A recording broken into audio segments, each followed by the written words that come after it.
بسم اللہ الرحمن الرحیم۔ السلام علیکم ورحمۃ اللہ وبرکاتہ۔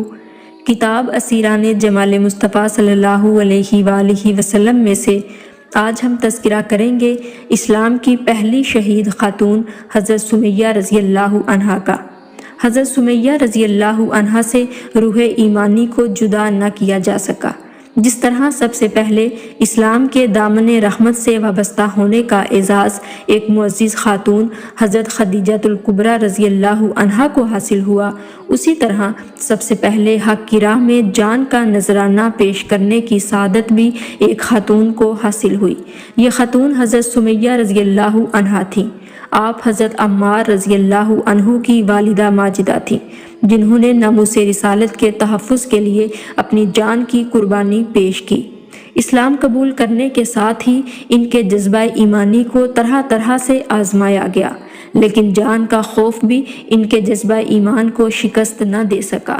روایات میں مذکور ہے کہ انہیں گرم کنکریوں پر لٹایا جاتا، لوہے کی زرہ پہنا کر دھوپ میں کھڑا کر دیا جاتا، لیکن تشنہ لبوں پر محبت رسول کے پھول کھلتے رہے اور پائے استقلال میں ذرا بھی لغزش نہ آئی۔ عورت تو نازک آبگینوں کا نام ہے جو ذرا سی ٹھیس سے ٹوٹ جاتے ہیں، لیکن حضرت سمیہ رضی اللہ عنہا ایمان کا حصار آہنی بن گئیں۔ روایت میں ہے کہ ابو جہل نے ان کے جسم کے نازک حصے پر برچھی کا وار کیا، جس سے وہ شہید ہو گئیں۔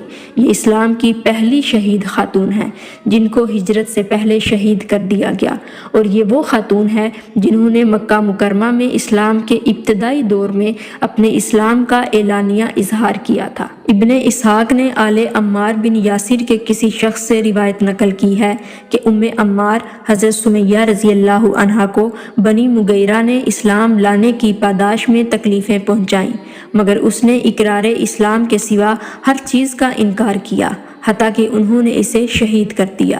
رسول اللہ صلی اللہ علیہ وآلہ وسلم کا جب حضرت عمار اور ان کے والد اور والدہ کے پاس سے گزر ہوتا، جن کو کفار کی طرف سے مکہ کی شدید گرمی میں وادی ابطح میں عذاب دیا جا رہا ہوتا، تو آپ صلی اللہ علیہ وآلہ وسلم فرماتے، اے آل یاسر صبر کرو، جنت تمہارا انتظار کر رہی ہے۔ آج کی ویڈیو میں اتنا ہی، دوبارہ ملتے ہیں ایک نئے موضوع کے ساتھ، تب تک کے لیے اجازت دیجیے، اللہ حافظ۔